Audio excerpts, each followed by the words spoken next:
पुण्यामध्ये सध्या आंदोलन सुरू आहे। काँग्रेसकडून हे आंदोलन केलं जात आहे। ज्या तरुणानं सकाळी अश्लील चाळे केले होते, रस्त्याच्या मधोमध चौकामध्ये लघुशंका केली होती, त्या तरुणाच्या विरोधात हे आंदोलन केलं जात आहे। दृश्य आपण पाहतोय, हे आंदोलन केलं जात आहे। खरं तर आरोपी गौरव आहुजाच्या हॉटेल बाहेर हे आंदोलन केलं जात आहे। महिला आक्रमक झालेल्या आहेत। पुण्यातील महिलांची एक संघटना आहे जी आक्रमक झाली।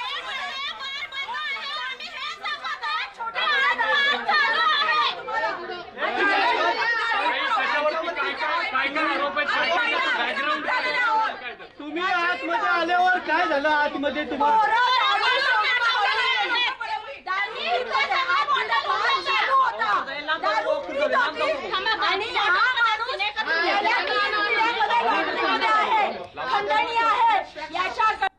सेंटर सातात पोकर जिथं आमच्या घरातली छोटी छोटी बरबाद दुसरी गोष्ट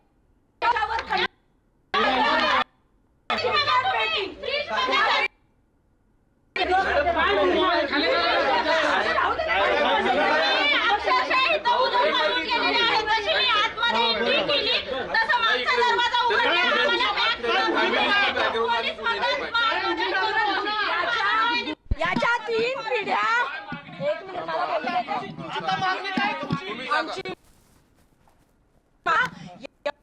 बातमी आपण पाहतोय। आरोपी गौरव आहुजाच्या हॉटेलमध्ये खरं तर हे आंदोलन केलं जाते। पुण्यातील महिला संघटना दारू पितात, शर्माची गोष्ट आहे।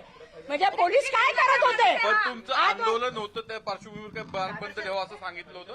नाही, त्यांनी स्वतः त्याची सत्सद विवेक बुद्धी एवढं केलं। पोलिसांनी पकडल्यानंतर आज हॉटेल बंद ठेवायला पाहिजे होतं। त्याचे वडील म्हणतात की त्यांनी माझ्या चेहऱ्यावर लग्न केल्यासारखं त्याच्या आहे, एकीकडे कुटुंबाची तुम्ही हॉटेल चालू गुन्हेगारी करताय। पार्श्वभूमी काय आहे, काय तुमच्याकडे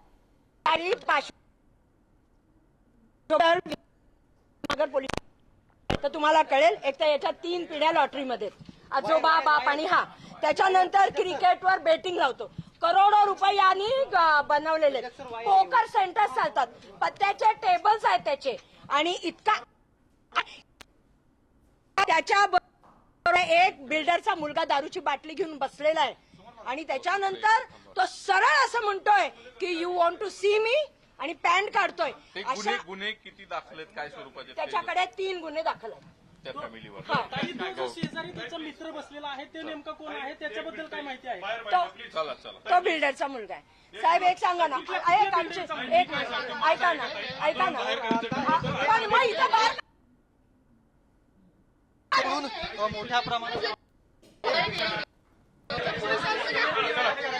गौरव आहुजा जो आहे तो गौरव आहुजाचा हा बार आहे, तो अनेकांना आहे। आरोपी गौरव आहुजा ज्यानं पुण्यामध्ये भर रस्त्यामध्ये अश्लील कृत्य केलेलं होतं, त्याच्या हॉटेलमध्ये हे आंदोलन सुरू होतं। त्यानंतर पोलिसांनी आंदोलकांना हॉटेलच्या बाहेर काढलं।